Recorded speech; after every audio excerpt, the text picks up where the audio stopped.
Hello and welcome to the Devoted Outdoorsman Podcast. Hey guys, I hope you guys are having an awesome week and you're ready for this week's podcast. Before we start the podcast, I want to stop and talk to you for a moment about the new product the Devoted Outdoorsmen have, Daybreak Coffee. It's a dark roast with a robust flavor and enough of a kick to power you through any outdoor adventure, and I definitely think you guys should check it out. So remember, today's podcast was brought to you by Daybreak Coffee. Hello, Podcast Nation. What is up? Today on the podcast, we have a pretty awesome conversation that's about to go down. Mark Harrison, he was on the podcast a few weeks ago, and his wife, her name I lost it. What is her name, Mark? Allison. Allison. They're going to talk with me a little bit about how they feel about high fence hunting operations. We're going to talk about, my opinion on it, their opinion on it. And then hopefully in the future, I'm going to try and get someone from a high fence hunting operation on the podcast to see kind of what their feelings are and their ideas about this situation. So with that all being said, let's get into this thing. Okay. Mark and Allison, how is Florida? It's hot. So with the high fence, just a quick little warning. A lot of people are going to be kind of surprised. I support high fence hunting, but I support it a little bit differently than most. I mean, before I go any further, Rob, what do you think about a high fence? Your honest opinion, how you truly feel about it. I honestly feel that if it's legal, then I completely agree with them. It's hunting, sort of. That's how I feel about it. I think that it's a good opportunity. It's a good opportunity for people like young people or elderly people to get out and harvest an animal. It's not considered hunting in my mind, but, it kind of gives you that atmosphere. And like I said before, if it's legal, I'll support you. That's kind of along the lines that we are. I've done one high hunt before my entire life. That years and years and years ago, back when I was a not-so-good hunter, I got invited by a group of guys to go to upstate New York for hog hunting. And I looked at them and said, what the hell's the point of this? We're just going to go inside a small area and we're going to shoot a pig and call it a day, that it's not really hunting. And this old man that I'm going with, he goes, well, first of all, it's not that easy. We run a few thousand acres of land. And I said to him, this still doesn't quite feel right. He had told me that look at it as grocery shopping. And I said, what do you mean? It was a couple $100 for a pig. So you're essentially buying meat, having fun doing it, getting together with the guys to fill your freezer with something that tastes good. So I went, and it was a lot different than I thought it was going to be. I really had this vision in my head that I think a lot of people have in their heads, thinking that you're going to go into a property and walk up and push it to the corner and you're going to shoot it. It was nothing like that, but it was still just a pig. Once again, access deer. We don't have access deer loose in the wild here. I can't afford to go to Hawaii. I don't feel like trying to find private property in Texas. So how much would the hunt cost? How much meat would we come home with? And how much fun are we going to have? And, I definitely don't believe in going out and shooting a 500-inch white-tailed deer. It makes sense to me. But we're going to go on, possibly, we haven't set it in stone yet. We're looking at going and shooting a cull deer for, I think it was like $350, local here in Florida, support business, still supporting wildlife. Bows cost money, arrows cost money, camo cost money, and all that goes back into conservation through the Pittman-Robertson Act. So why not support something like that? The thing that I think about it, though, is if we're going to do a high fence hunt, it should be known that we're doing a high fence. Instead of these guys that go out and they're like, I shot a monster buck, 178-inch, non-typical. If it was a high fence, say it was a high fence, because they are completely two different things, although both challenging. But, that's just kind of how we feel about it. Kids getting involved. How many people are hunting right now because the first time they decide to go hunting, their husband says, you know what, let's go over to this high fence, a little bit of a controlled situation, and got them involved. And, harvested a whitetail, harvested a pig, whatever. And all of a sudden you talk to these people 2 years later, because of that hunt, they're out there hunting state land now. Now they're pushing hard. Now they're going to Kodiak Island in Alaska because of this small little high fence operations that convince people to really get into the sport more. I mean, Connie, what do you think? No, I mean, I think along the same lines. I mean, would I want to go out and, high fence shoot a giant whitetail? No, to me, I'd rather go into the woods and put the time into it. But something exotic that's not native to our area, like Mark said, I can either pay to go to Hawaii and shoot them, in the wild, or I can save my pennies and, find a local place that has them and shoot them there. Obviously, I'm not, I wouldn't be looking at shooting this monster bull, and I probably wouldn't mount anything. I'd probably tan the hide. But, I don't know, it would kind of be grocery shopping at that point, and it would still be fun. It would still be a hunt. You have to look into where you're going too. Make sure it's not somewhere that's, on an acre and you're going to be just pushing it to a corner and, or it's not somewhere that the animals are super tame. All you have to do is shake a feed bucket and, you just got to look into where you're going. I wouldn't want to go and shoot a goat that someone online posted, hey, we've got this whole herd of goats that we're going to load up into a trailer and release onto our property. Why don't you come and shoot them before they've lost their fear of man? To me, that's not the type of high fence operation I would want to go to. But, I mean, to each their own. We've got to, as hunters, we're losing hunters, and we've got to kind of show support no matter what. Exactly. That's how I feel about it. I feel like at this point in time in the world that we live in today, hunters are dwindling and we all need to support each other. And that's why I say if it's legal, I'll support you, because I know we need every hunter in today's world. There are some bad operations though, and I think that's really what given the high fence thing a bad name. I mean, there's some really good ones. This one guy that's somewhere up, Tennessee, Kentucky area, he runs one. I think he said it was like 4,000 acres. I mean, insane amount of deer. These deer don't know what people are. They don't know anything about people.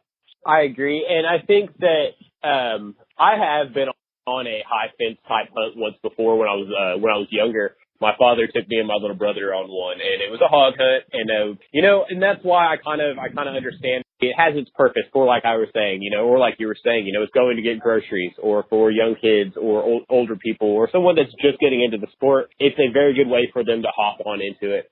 And another thing is, like you were saying, some of these high fence operations aren't necessarily, a 1 acre pen. Some of them are, 10,000 acres. And some of the places in Texas I know are, 20,000 acres. These giant places where it's going to be almost just like going out after a wild animal, because there's so much property there that the animals don't even know. Here's an interesting one for you, property, it's for listeners that have already heard about it a little bit. My pig property could technically be a high fence. It really could. The catch is there's no fence. My property's in the center of town, 400 to 700 acres. I think it's closer to 7, but I'm not even hunting now. I'm hunting on a tiny parcel right next to it. There's no reason for these animals to leave whatsoever. And I mean, they stay there, they breed there.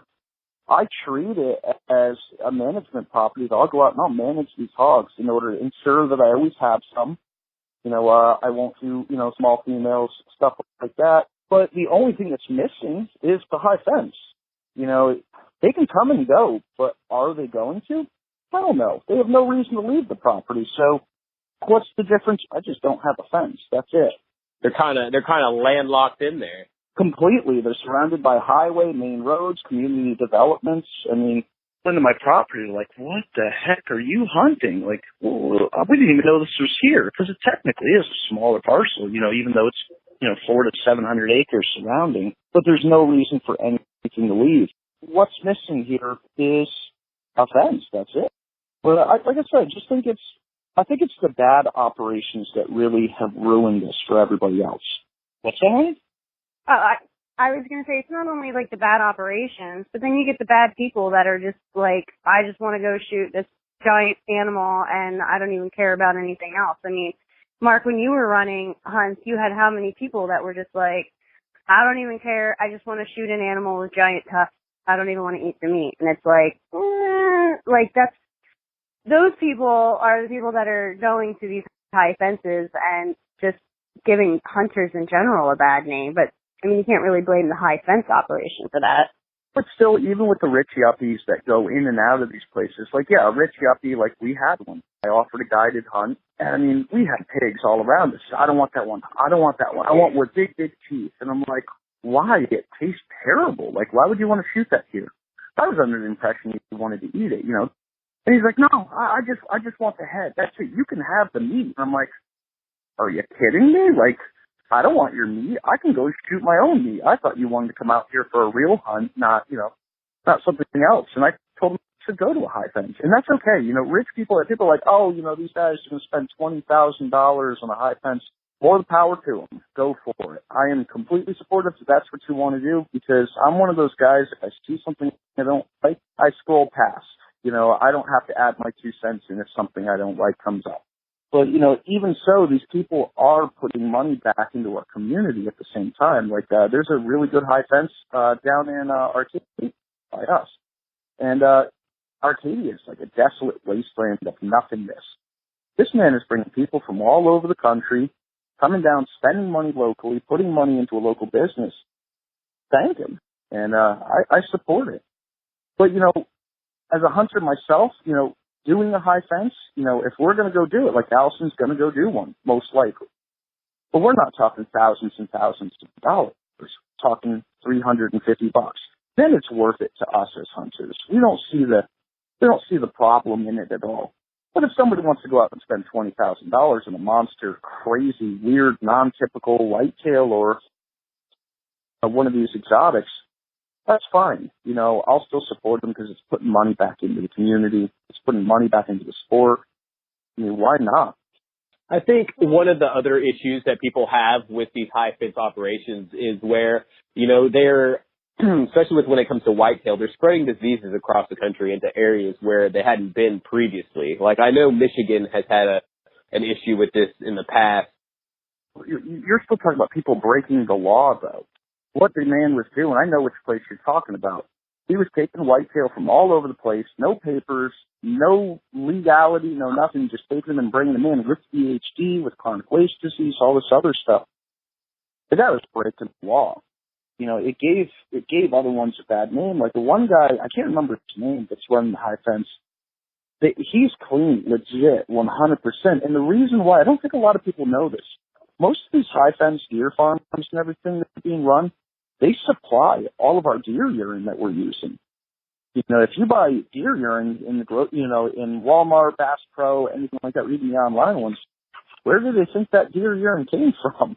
I mean, there's got to be a farm somewhere, and that's what happens. So these guys are actually farming urine, farming meat, and then a byproduct is, you know, to make money, extra money, they would bring in hunters and hunt this giant high fence. Most of our urine, I think it's something like 75% of our deer urine comes from high fence operations. And when they're run clean and legit and proper, with all the paperwork and all of the rules and regulations being followed, there's no safety issues with deer. So you don't think they go out there and catch wild deer to get this urine? Maybe in Mexico or something like that, but not here, not that I know of. Yeah, there's a local guy here that runs a deer farm, and he has his own line of scents and stuff like that. And I always think it's interesting when I'm driving by there. I'm like, man, look how big those deer are. I think it's pretty cool what they've done with some of.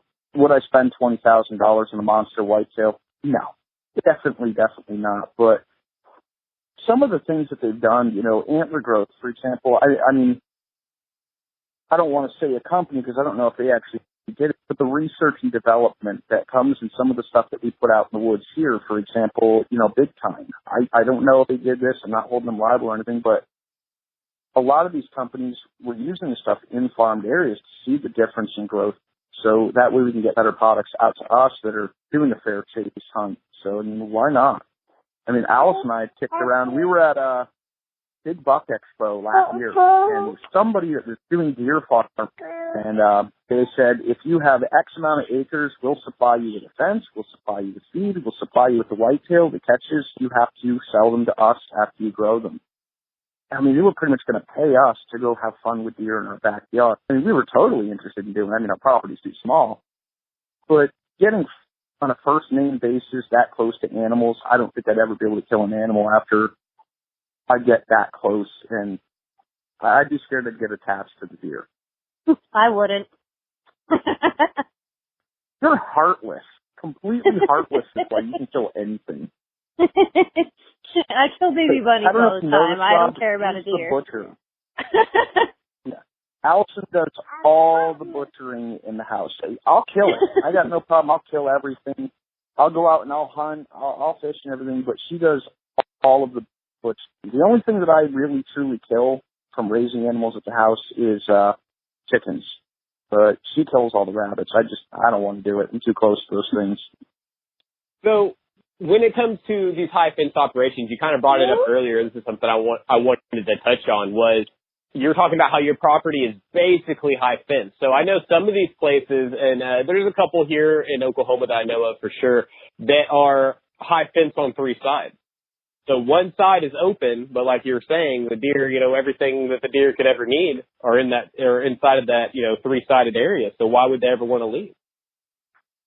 It's funny you said that because I actually know a guy down here that does guiding, and he advertises as fair for chicks, but it is fenced on three sides. So yeah, they can come and go. They just can't come and go as easy.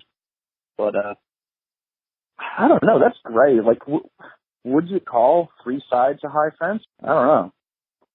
Because I mean, technically, like you said, they could leave, they could walk away. But if everything they could ever want in their deer dreams is right there, why would they ever leave? So I think you're right. I think that's like it's like a gray area. And so should those animals that, let's say it has three sides, and they're not considering it a high fence, should those animals be allowed in the record books? Whoa, that's a curveball. I think they have to let them in the record book. I mean, they could come and go. I mean, it sounds like the operation's kind of finagling the language of things to try and maybe get their animals in the record books. That's very possible. People actually be willing to risk record deer letting them loose. You know what I mean? Like, because you got to remember, the reason why a lot of these guys are selling these whitetail hunts for like $20,000 is because you're going after a specific buck. I mean, one of them was named like Bruiser or something. He was like 260 inches. The deer cost how much money to even get that way and had to be purchased from somebody. All the genetics had to be perfect. Would that outfitter be willing to risk letting something like that loose on three sides? I don't think so. I would just research. No, the best advice you give anybody, whether they're considering or anything, research who you're going with. I mean, the number one reason why high fence operations are so popular here in Florida is because the normal guides are terrible. I mean, honey, you've been out with one of them. You know them on a first name basis. They are so bad here. Like, just go on any Florida Hunters Network on Facebook and just say, hey, who's an outfitter to not go out with? And you'd be amazed how many names would come up on there. I mean, these guys, they'll put 15, 20 people in the woods in one shot, saying fair chase, $50, you're going to see pigs. And they give them at the end of the day when 15 people saw nothing, they're like, oh, you should have been here yesterday. They were moving hard. I mean, these guys had this guy had a 0% success rate that I know of for about 2 months. I mean, if you saw a pig with him, it was high fence, at least these people are going to see some action and stuff and get more people introduced into this. Like, I got a friend right now to go out on the high fence. I think it's in September or something like that with his 7-year-old kid. And I said to him, why don't you take him out of my property? And he goes, man, I'm just worried he's going to be too bored and not seeing anything. Which is, the truth is, that's what hunting really is sitting there for a month at a time and not seeing anything. But he figured if he can get a little bit of excitement, get him to break the ice, then he would have more interest in sitting out in the woods longer as he grew older. Some people would say it's a bad thing. I don't think it's a bad thing at all, taking somebody and having success on the first time around. I mean, why not? It gives them a little taste of something so they know what they're going after. Because, I've, like my younger brother, I have two younger brothers. And my middle brother, he loves the outdoors just like me. Hunting, fishing, everything, he's involved with it. But our youngest brother, he was always tagged along. He was always, stuck in a stand, when it was cold. And he well, he's not into it. He didn't get it like we did because he was always set, you know, in a position where he was uncomfortable. It was cold. He didn't like it. And he never really got that taste. He never got buck fever that first time, or, you know, when that first year he started hunting, he never had that deer come up the trail to get him excited like that. So he didn't know exactly what he was after. Do you think he would have been more interested if he had done a high fence his first time around and had the action? Do you think it would have changed things?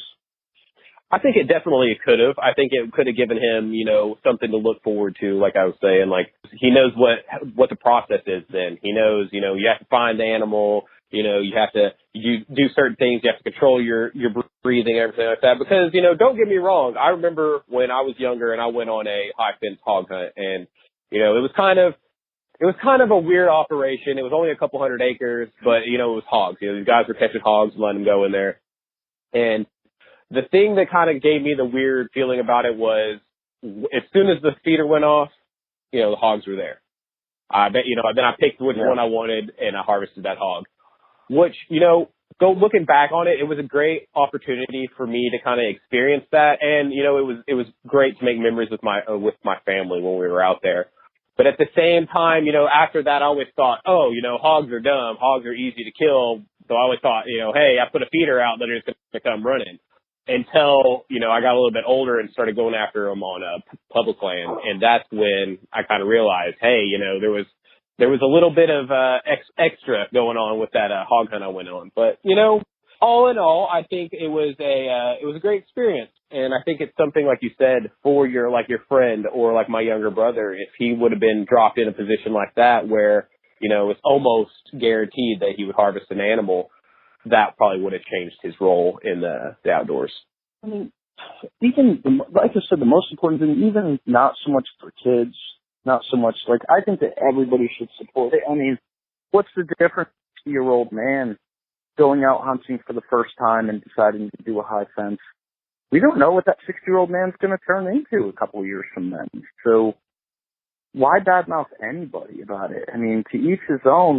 For all you know, we could have, like I said, a 60-year-old man go out on a high fence tomorrow. And then you go and meet him 2 years later, and then all of a sudden he is a diehard. He's obsessed with hunting. 5 years later, he becomes one of the biggest names in the industry. You just don't know what's going to happen. So by trashing a high fence, you could be taking away a real important figure in the future. You know, I just wish that, you know, the TV guys, you know, that's what's really ruined a lot of it too. The guys that go out and they're harvesting these giant animals on television, you know, it's just not realistic. And the truth is, a lot of the animals are killed in a high fence operation, but they don't say it. So it makes everybody think that, oh, I must not be a good hunter. Look at these guys killing this. Look at these guys killing that. I feel like if you're a name in the industry, if you're a name with television or anything like that, I think you should tell the truth. I think that's why so many people are excited over our hunts. You know, the last pig I shot 30 days ago was like 45 pounds. I'd never done it before. And the fun thing is it was part of a TV show, and they said to me, they're like, you know, Mark, we need to kill big hogs, big hogs. People want to see big hogs. And I did it. I got it done. You know, I did what I had to do. I really don't care for the taste of the big ones. But about a month ago, I finally said, I'm going to shoot a little one. I'm allowed to now. And I shot it. It was awesome. It was the best tasting pig I've ever had in my entire life. I have no clue why I was passing on a 45 to 60 pound pig. I mean, I was setting a bad example doing things the way I was doing, going out and shooting all these big hogs. People were so supportive and so excited seeing you shoot something small like that people were coming out of the woodwork going, oh, look how small this one is I got. It was awesome. Oh, check this deer out. I shot a spike horn. I couldn't believe it. You know, it was really getting other people to show that they're proud of what they've done. I agree with that. And I think, you know, I talked to James Reese a little bit about it on the podcast that I did with him. And I think that the outdoor industry plays a big role in the trophy hunting phenomenon that's going on. You know, everybody wants to kill these giant bucks because they see the people on TV doing it. And a lot of people don't realize, like you said, that these are high fence operations. These are outfitters where, you know, it's not high fence, but someone else is doing the work. Somebody else planted the food plot, somebody else put everything in place, and then they're basically just there to kill the animal. So technically it's not that much different than a high fence operation. But it puts this, that a normal guy, a blue-collar guy, it puts it in his head that he needs to go out and kill this giant, 6.5-year-old deer. And it's not likely that that's going to happen, especially that, someone like, myself, that I go out and I hunt public land. It gets hit hard in gun season. If it's brown, it's down, which I'm not bashing those people. I completely understand that, and I support that 100%. But, that plays a big role on the public land that I hunt. And I'm just happy for anyone to harvest an animal. And like I told James Reese, kind of where I was going with this, I kind of went off on a tangent there. But I told James Reese, I said, man, I love when I see someone post a small deer on social media. I love it when on Bow Hunters of America, that's one of the main reasons I like that page, because someone could post a small deer on that page and not one person is going to bash them. Everyone is going to be happy for them. They're going to congratulate them. And like I told James, I said, man, in my eyes, the trophy is in the eyes of the beholder. So if that person shoots that spiked deer and is happy about it and is stoked about it, I'm happy for them. You know what I'd love to see on TV just one time? I'd love to see one of the big names. Use Drury as an example. The Drury brothers shoot these giant deer. I would give anything just to see Mark Drury go out in the woods and shoot a spike and air it on TV. I mean, could you imagine the reaction of people for one of those guys to just go out and shoot a spike horn? I mean, why not? I think they would get more support from a larger amount of people by showing a true realistic hunt. I mean, don't get me wrong here. I'm going after a big deer this year. I'm not going to lie. That's my goal. We really want an older, mature deer as a trophy, but still to eat. I tell you what, if I start having a hard season this year, you're going to see me shoot a young buck, because what it comes down to is food first. It really is food first for us. We talked to this outfitter about doing this high fence for this axis deer for Allison. And I said, it's going to be unique. I told him the whole plan. I said, I want to talk and film this whole thing about a high fence and how we're doing it, what the cost is, how much meat we're taking home, and just kind of about your operation. And he's like, well, I'm not even using my real name. I'm not even using anything like that on Facebook, because I just don't want people harassing me all the time. And I was like, you got to be kidding me. You're getting harassed like this? And he goes, yeah. So, if you're going to film this, I'm going to have to look at it and see it all edited before I even decide to let you run it. It's like, okay, cool, no problem. We're going to do it tasteful. But he says to me also, he goes, what is she going with? I'm like, she's going with a longbow. He goes, why the hell would you want to do that? He goes, I can't guarantee anything. Once again, this is a high fence. People think that you're just going to go out there and shoot something when it walks by. He goes, I cannot guarantee that she's going to get an opportunity for one of these axis deer. That these are spooky animals. They're not used to people. How close do you got to be? I'd appreciate if we could try to get 20 yards in somewhere around there. He goes, man, I can't guarantee anything. He goes, you'll see them, but it's not that easy. And it was a sigh of relief to hear that it's not going to be that easy. And we are prepared to go into this hunt knowing we're probably not going to get one. But that's the choice that we make going with a longbow. It'll be super cool if she does, though, and you get it all on video. It'll be cool to watch. But even if she doesn't, whatever. It was more. I think that not getting a shot on a high fence operation and headless encounters would prove the fact that it's not as easy as you think. Rifle, of course. Let's just say, put this for an example. Oh, high fences suck. And they just call it shooting. You just can go out and shoot an animal. Well, I could say the same thing about gun. Gun is too easy. That's not real hunting. Anybody could pull a trigger. Are we going to trash guns? No, of course not. It just goes both ways. It's still not easy. I mean, you put a gun in my hand, I'm a dangerous person. If it comes near me, it's dead. Versus put a longbow in my hand. But just because we're doing it the hard way, that doesn't mean that we would trash people doing it the easier way. And I'm not saying guns easy, it's easier. I definitely understand what you're saying there, and it's more of a challenge, and I think that's why there's so many people that go from using a firearm into the archery, whether that be with a crossbow or a compound. And then there's people that take it even farther, like you guys, who go traditional. And I think that the traditional just blows my mind. Like what you were saying on the last podcast we did, you're talking about people that are shooting like 50, 60 yards with a traditional bow. That blows my mind. It is crazy. I never would have fathomed that people were making shots like that. Yeah, we like failure. If you like failure, traditional bow is for you. That should be like our motto. We like failure. But I did a 3D shoot this past week. I thought I was a good shooter. I was shooting with these old men down here in Florida. I got an education this past weekend. This little old man.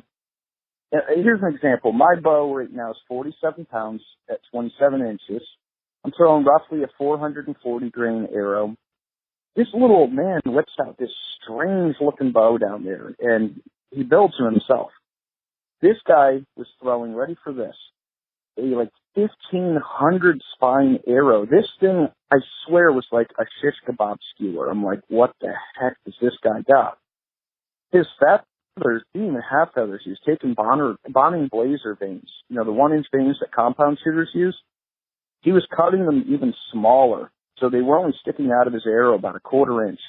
This guy was shooting 220 feet with his longbow, out to 50 yards like it was nothing. And the guy, I think he's 79 years old. And I asked him, I said, how much does your arrow weigh? It's like, I don't know, 210 grain. I'm like, dude, my field points weigh as much as your whole arrow. I mean, it was probably the coolest thing I've ever seen. But to watch this man shoot that far with a 35-pound bow, I mean, I was freaking out. I could not stop talking to the guy. That I wanted to see what it would do on an animal. I feel like the arrow is too light to actually hunt with. But it was just awesome. But yeah, that was a little bit of a sidetrack on there. No worries. Yeah, man, I watched some of these guys on Facebook. I'm friends with this page. It's like it's traditional and instinctive shooters or something like that. And it's all long bows and stick bows and stuff like that. And I watched some of them on there shoot stuff. And, they're a lot of them are, you can tell this is real low poundage. So it's not for hunting purposes, but It's definitely cool watching them shooting stuff that's flying.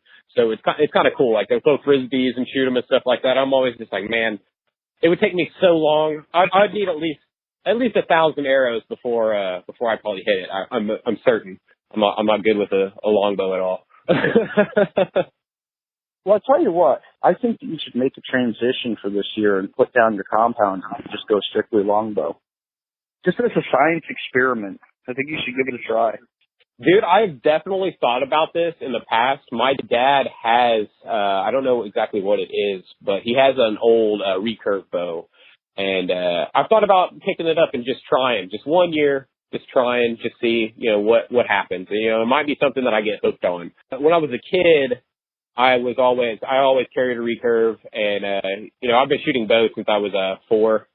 I got my first bow when I was 4, killed my first rabbit when I was 5, and I've just been hooked on archery ever since. And I've definitely thought about it in the past to just go into a traditional setup just to try it and see. So that's definitely something that might happen in the future. It is all up to you. If you want to do a closing statement, you guys can you can plug your Facebook page, and you guys have a YouTube channel too, don't you? Go for it. I was trying to let her speak. No, we don't have a YouTube channel yet. As of right now, Allison and I are just on Omnivore's Homestead on Facebook. This sort of started back in January. And we run it a little bit differently than most of the hunting stuff. I mean, our page is technically a hunting page, but technically it's whatever the heck we feel like putting up on there. It's what makes it fun. That there's definitely a different following, and we're also on Crosshairs TV. We're filming for Crosshairs now for about 6 months. Our new episodes all come out in, let me see, I think it's July 3rd or July 2nd or something like that. You guys got to check the schedule. We're having fun with that. It's nice to be back in TV, but it's still nice to be able to play with our small page. I mean, yeah, I follow you guys on that page, and I think I saw something not too long ago about you guys butchering one of your chickens. Yeah, it was rabbits that we're butchering. That's Allison's job. You know, we try to do a lot of instructionals. That I think one of the most important things with running a page, you have to have something to keep them interested and at least teach them. And teaching is the way to go. That's why Allison does all the rabbit stuff. I do a lot of the hunting. I mean, she did a video with catching flies the other day, of all things. But we're always busy. We will be transferring to YouTube soon. And Facebook is kind of becoming a bunch of Nazis. There's becoming so many rules that we can't even sell a bow or anything anymore on Facebook. So we're trying to learn how to use Instagram, but I'm not going to lie, I just can't quite figure it out. That's for the young crowd, I guess. But all of our films we've uploaded in the past few years through Facebook, we're going to end up transferring to a YouTube library. So I think this was a very interesting podcast. We talked about a very controversial topic that's going on in the outdoor industry at this moment. So I hope you guys enjoyed the podcast, and I hope you stay tuned for the next one. Don't forget to pick yourself up some Daybreak coffee at www.thedevotedoutdoorsman.com. We got some other gear on there too, so go get yourself some Devoted gear. And until next time, the Devoted Outdoorsman logging out.